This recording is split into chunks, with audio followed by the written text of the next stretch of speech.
माघ की शिवरात्रि और फाल्गुन की शिवरात्रि, ये दोनों शिवरात्रि में एक भव्यता के रूप में मनाई जाती है। दुनिया के लोग कहते हैं कि शिवरात्रि के दिन भगवान शंकर की पार्वती जी के साथ शादी हुई, ये दुनिया के लोग कहते हैं। और यदि जिसने शिव पुराण की कथा अगर अच्छे से सुनी हो और पढ़ी हो, तो शिव जी की शादी की जो तारीख है वो ये नहीं है। हमने पहले भी उसका वर्णन किया। भगवान देवाधिदेव महादेव के विवाह की जो तारीख है वो बैसाख शुक्ल पंचमी, शुक्ल पक्ष के बैसाख के महीने में जो पंचमी पड़ती है उस दिन भगवान शंकर और पार्वती जी का विवाह हुआ। ये जो शिवरात्रि है ये विवाह की रात्रि नहीं है।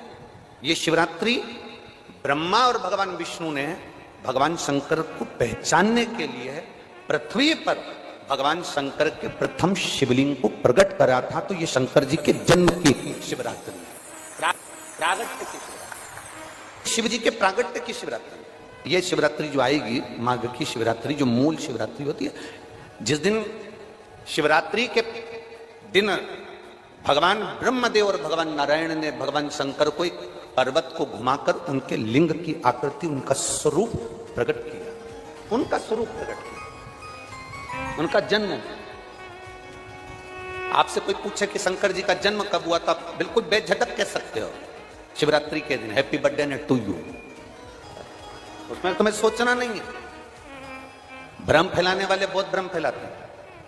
आपसे कोई पूछे तारा बाबा जी का जन्म कब हुआ, तो आप कह सकते हो शिवरात्रि के दिन हुआ। और आज इस व्यासपीठ से एक बात और कहना चाहेंगे, जिसको अपने जन्म की तारीख ना मालूम हो, जिसको अपने जन्म दिन ना मालूम हो, वो आप नियम बना लो कि आपका जन्मदिन भी शिवरात्रि के दिन ही हुआ है, पक्का। परब्रह्म परमेश्वर स्वयं देवाधिदेव महादेव शिवरात्रि के दिन प्रकट हो जाता है, उसका शिवलिंग, उसकी आकृति प्रकट हो जाती है। और ब्रह्मा जी ऊपर जाकर मालूम करते हैं, आकाश में बढ़ते जाते हैं, जाते जाते हैं, तो भी उनको शंकर भगवान के शिवलिंग का छोर नहीं मिलता। भगवान नारायण नीचे की ओर बढ़ते चले जाते हैं, पाताल की ओर, और उनके चरण नहीं मिलते, तब हार जाते हैं कि शंकर को पहचानना कठिन है। शिव को पहचानना, शिव को जानना कठिन है, बहुत कठिन। जैसे शंकर को पहचानना कठिन है, जैसे शिव को पहचानना कठिन है, उसी तरह कोई संत को, कोई गुरु को, कोई सतगुरु को पहचानना कठिन। शिवरात्रि के दिन जो बड़ी शिवरात्रि होती है, माघ महीने के अंतर्गत जो आती है, ध्यान है आप लोगों को? उस शिवरात्रि के दिन सबसे ज्यादा जरूरी क्या होता है चढ़ाना? एक बेर। क्या जरूरी है? क्या बोलते हो, बेर की बोर, जो भी बोलते हो, जिसमें गुठली होती है और अपन लोग बोर खाते हैं, बेर खाते हैं। मात्र एक बोर, एक बेर,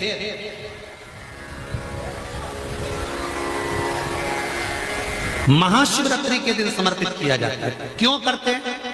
कि घर में जितने सदस्य रह रहे हैं उतने सदस्य को जिंदगी में कभी कोई ऐसी बीमारी ना हो और हमारे घर में रहने वाले सदस्य की अकाल मौत ना हो, उसके लिए मात्र एक बेलपत्र की जगह एक बेर भी समर्पित कर देते हैं तो अकाल मृत्यु टल जाती है, अकाल मौत टल जाती है।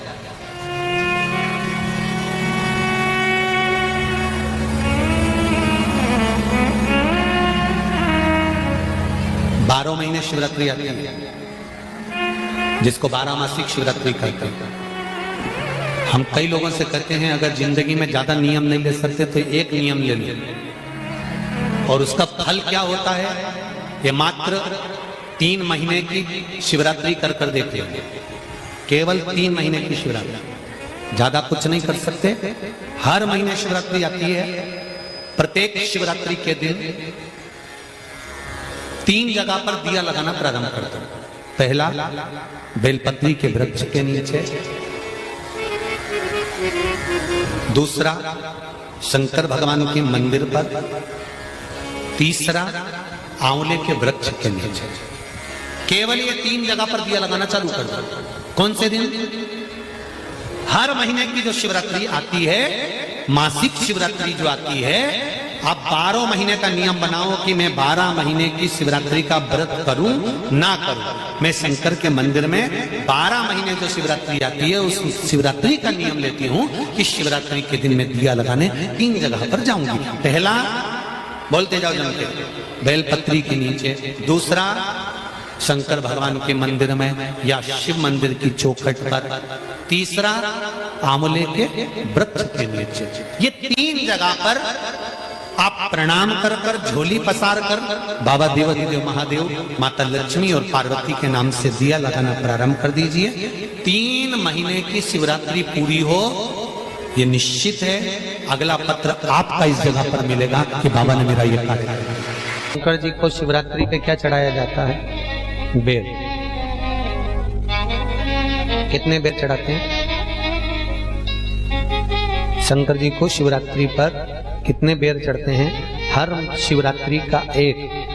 12 महीने में कितनी शिवरात्रि आती हैं? 12 बेर शिव जी को समर्पित होते हैं शिवरात्रि के दिन। काय के लिए चढ़ाए जाते हैं? एक एक बेर का क्रम है।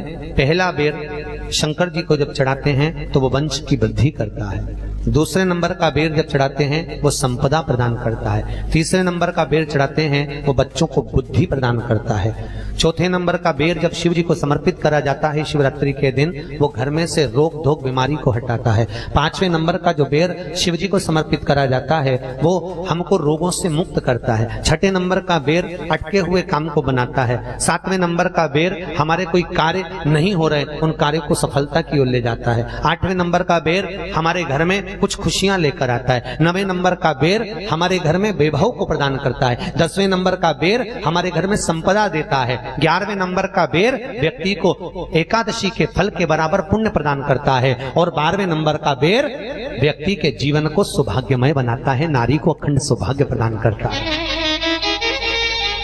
12 महीने शिवरात्रि आती है। हर महीने का एक बेर, एक शिवरात्रि का एक बेर भगवान शंकर को 12 महीने का इकट्ठा कर कर एक मूल शिवरात्रि के दिन शिव को समर्पित करना चाहिए।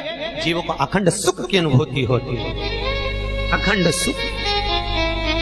शिवरात्रि का प्रसंग कहता है अपने मन की अभिलाषा रखकर तुम्हें जो चाहिए, एक काली मिर्ची और तिल्ली के, काली तिल्ली के 7 दाने। एक काली मिर्ची और तिल्ली के, काली तिल्ली के कितने दाने?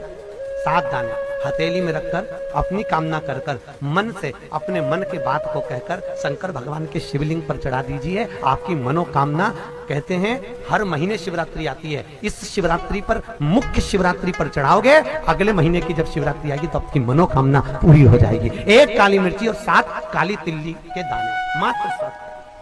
महाराज, जिसके घर में क्लेश रहता हो, बहुत ज्यादा लड़ाई झगड़े हो रहे हैं, सास बहू के झगड़े, ना बहू कुछ सुनने को तैयार ना सास सुनने को तैयार, और घर में बेचारे पुरुषों की आफत, यहाँ भाई भाई झगड़ रहे हो, सास बहुएं झगड़ रही हो, कुछ मत करिए। गेहूं की बाली को तोड़ो। गेहूं की बाली जानते हो ना, जिसमें आप लोग तो गेहूं की बाली को तोड़ना है और बाली 7 बाली तोड़कर अपने घर में घुमाकर अपने घर का नाम और गोत्र बोलकर उसको शंकर को समर्पित कर दीजिए। जिंदगी में कभी सास बहू का झगड़ा नहीं होगा। महाराज, शिवरात्रि के दिन उसको समर्पित करिए, आपके घर में कभी क्लेश नहीं मच सकता। 12 महीने शिवरात्रि आती है और शिवरात्रि के दिन रात्रि को 12 बजे शंकर भगवान पर एक धतूरा चढ़ा दो। क्या चढ़ाना है? जम के बोलिए जरा। धतूरा। ये शंकर भगवान को धतूरा चढ़ा जाता है। 12 बजे रात्रि को शिव जी पे धतूरा चढ़ाओ, आधे घंटे तक धतूरा चढ़े रहने दो और आप श्री शिवाय नमस्तुभ्यम का जाप करो। जिस शंकर जी पे धतूरा चढ़ाए उस मंदिर के बाहर बैठकर कौन सा मंत्र जपना है? श्री शिवाय नमस्तुभ्यम। फिर से बोलो, श्री शिवाय नमस्तुभ्यम। धतूरा चढ़ाकर श्री शिवाय नमस्तुभ्यम का स्मरण करिए। और जो दुकान नहीं चलती हो, घर में लक्ष्मी नहीं टिकती हो, खेत में फसल अच्छी नहीं आती हो, संपदा नहीं आ रही हो, बस उस धतूरे को लाल वस्त्र में बांधकर अपनी दुकान में, अपने व्यापार में, अपने घर में रात को 12:30 बजे उठाकर लाओ और 4 बजे के पहले उसको अपनी दुकान, व्यापार, व्यवसाय में उसको बांध दीजिए। और अगर जो जमीन फसल सही दे रही हो वो जमीन में ले जाकर गाड़ दीजिए। आपको जीवन में कभी तकलीफ नहीं भोगना पड़ेगी, लक्ष्मी बढ़ती चली जाएगी, महाराज संपदा बढ़ेगी। जो व्यक्ति ज्यादा बीमार रहता हो बहुत बीमारी उसको घेरे रहती है और परेशान रह रहा हो, बीमारी बीमारी बनी हुई है, तो बोर चढ़ाइए, बेर, क्या बोलते हैं यहाँ पर, बेर की बोर, वो खाने वाला बेर जो होता है, उस बेर को 7 बेर ले लो और 7 बेर को लेकर अपने ऊपर से घुमाकर शिवरात्रि की दोपहर के 12 बजे शंकर भगवान के शिवलिंग पर ले जाकर उस बेर को चढ़ा दीजिए। आपका रोग, आपकी बीमारी मात्र 3 महीने के अंदर समाप्त हो। शिवरात्रि के दिन शंकर भगवान को बेर चढ़ाने का बड़ा महत्व है। यहाँ चढ़ाते हैं कि नहीं चढ़ाते? चढ़ाते हैं। शिवरात्रि के दिन बेर चढ़ाने का बड़ा महत्व है। और शिवरात्रि पर चढ़ा हुआ वो बेर उठाकर ले आइए और उस बेर को उठाकर रख लीजिए। मान लो किसी को उदर से जुड़ी हुई जब तकलीफ रहती है, पेट से जुड़ी हुई तकलीफ रहती है, पेट से जुड़ी हुई कोई भी प्रॉब्लम हो, अगर पेट से जुड़ा हुआ कोई भी रोग आपको लग गया और डॉक्टर की दवाई चल रही है, सारी औषधि चल रही है, जो शिवरात्रि पर आपने बेर चढ़ाया है, वो बेर अगर आपके यहां रखा हुआ है, वो बेर उस रोग वाले व्यक्ति को खिला दीजिए। आधे घंटे के अंदर पेट का दर्द, पेट की तकलीफ, पेट का कैसा भी रोग होगा, एकदम आराम लग जाएगा। उस बेर में इतना दम, इतना प्रबलता आ जाती है शंकर को, जो शिवरात्रि के दिन बेर चढ़ाया जाता है।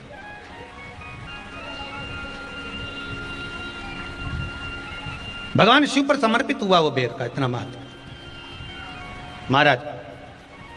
और जो देवता को उठाने के लिए बोर समर्पित करा जाता है, बेर भाजी आंवला उठो देव सांवरा, उसमें शंकर जी का भाव है, क्योंकि शिव जी का दर्शन भगवान नारायण उठते से ही करना चाहते हैं। सबसे पहले नेत्र खोले और मेरा शिव का दर्शन हुआ। बेर का भाव ही शिव का दर्शन का भाव। जो शंकर के शिवलिंग की आराधना करेगा, पूजन करेगा, उसके घर में 2 देवियां सदा सदा विराजमान रहेंगी। पहली सरस्वती, दूसरे नंबर पर लक्ष्मी, उनके घर में सदा विराजमान। एक देवी का फूल होता है, शायद मुझे उम्मीद है कि आप सब जानते होंगे। एक देवी का फूल होता है जिसको जायसोन या गूलर का फूल भी कहते हैं, घंटी वाला फूल भी कहते हैं, लाल कलर का होता है। काय का बोलते हैं इधर? गुड़ल, गुड़र का फूल, जायसोन का फूल लाल कलर का होता है, जिसमें घंटी निकली रहती है एक छोटी सी, उसमें पीले पीले पीले पीले ताने रहते। मान लो कोई बेटा बेटी, कोई लड़का लड़कियां, कोई बेटा बेटी, नवयुवक बच्चे या बहुएं या कोई अन्य व्यक्ति भी कोई कार्य चालू कर रहा है। मान लो कोई कार्य आप चालू कर रहे हैं, एजुकेशन के लिए बढ़ रहे हैं, या आपने कोई लक्ष्य बनाया है कि मुझे इस कंपटीशन एग्जाम में बैठना है, इस कंपटीशन एग्जाम में बैठना है और मेरा इसमें पास होना जरूरी है, और मैं जो चीज पढ़ती हूं ना मैं भूल जाता हूं, मैं अध्ययन करता हूं और भूल जाता हूं। कई माताएं भी ऐसी हैं 40, 43, 50 साल, 60 साल की हो गई, 60, 70 साल की हो रही हैं, कई बार कह देती मेरी याददाश्त ठीक नहीं है, मैं कोई सामान रखती हूँ भूल जाती हूँ, मेरी याददाश्त में नहीं रहती। कोई भाई भाई लोग कह देते हैं मेरी याददाश्त में नहीं रहता, भूल जाता हूँ। कोई कह कर गया मुझसे बात कर लेना और मैं भूल गया कि मेरे को उससे बात करना था। कई बार मुझे मनी मंजिल तक पहुंचना। तो शिव महापुराण की कथा कहती है आप अपने परिश्रम को 4 गुना बढ़ाओ, मेहनत 4 गुना करो, पढ़ाई 4 गुना करो, अध्ययन 4 गुना करो, दिन रात एक कर दो। और साथ में जो अशोक सुंदरी की जगह है, ये शिवलिंग समझ लेना जरा, ये जलाधारी पार्वती जी का हस्त कमल, ये शिवलिंग, ये जलाधारी, और यहां से जल बहता है। राइट में गणेश जी, लेफ्ट में कार्तिकेय जी, और बीच में जम के बोलो जरा अशोक सुंदरी। ये बीच की जगह जो घंटी वाला फूल होता है, जिसको आप लोग जायसोन बोले कि आपके क्षेत्र में गुलर बोले, देवी जी को चढ़ता है। देवी जी का अति प्रिय पुष्प, माता रानी का वो लाल पुष्प अति प्रिय। उसी पुष्प को ये बेलपत्र की जो डंडी होती है, बेलपत्र की जो डंडी का भाग होता है, उस घंटी का भाग उसी डंडी की ओर होना चाहिए। जैसे फूल की जो अंदर की घंटी जो निकली हुई है, उसका भाग ऐसा डंडी की ओर होना चाहिए। मतलब आपको बेलपत्री पर ये फूल को इस तरह से रखना पड़ेगा। मतलब उसका जो घंटी का भाग है, आज लाइए फूल ला, जेरा फूल, फूल मिल गया वो,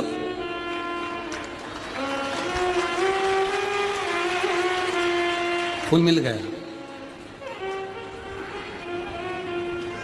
भारत में फूल जल्दी मिल भी जाता है, मिल गया। अब ये फूल और इस फूल की जो घंटी का भाग है वो इस डंडी की ओर हो, मारा डंडी के साइड। अपनी कामना कर कर, अपना नाम और गोत्र का स्मरण कर कर, शिव जी से अपने मन का भाव बोलकर इस फूल को और इस बेलपत्र को 12 महीने शिवरात्रि पड़ती है। किसी भी शिवरात्रि पर अशोक सुंदरी वाली जगह पर, शंकर के शिवलिंग की ओर जो अशोक सुंदरी की जगह है वहां पर डंडी और घंटी का मुख शिवलिंग की ओर होते हुए उस बेलपत्र को समर्पित करो। कब करना है? पहले 1 लोटा जल समर्पित कर कर, फिर ये बेलपत्र अपनी कामना कर कर, बाबा से विनय कर कर, बाबा मेरा ये कंपटीशन एग्जाम है, मैं पढ़ूंगी, 4 गुना मेहनत करो, अध्ययन करो, अच्छी पढ़ाई करो, दिल से पढ़ो, रात दिन एक कर दो, और 1 घंटी का पुष्प, 1 बेलपत्र, जब तक तुम्हारा एग्जाम ना आए, 4 महीना, 5 महीना, 3 महीना, प्रत्येक शिवरात्रि, हर महीने शिवरात्रि आती है, प्रत्येक शिवरात्रि पर समर्पित करो। आप अपने लक्ष्य तक पहुंचोगे ही, कोई रोक नहीं सकता। आप अपने लक्ष्य तक, अपनी मंजिल तक पहुंच ही जाओगे।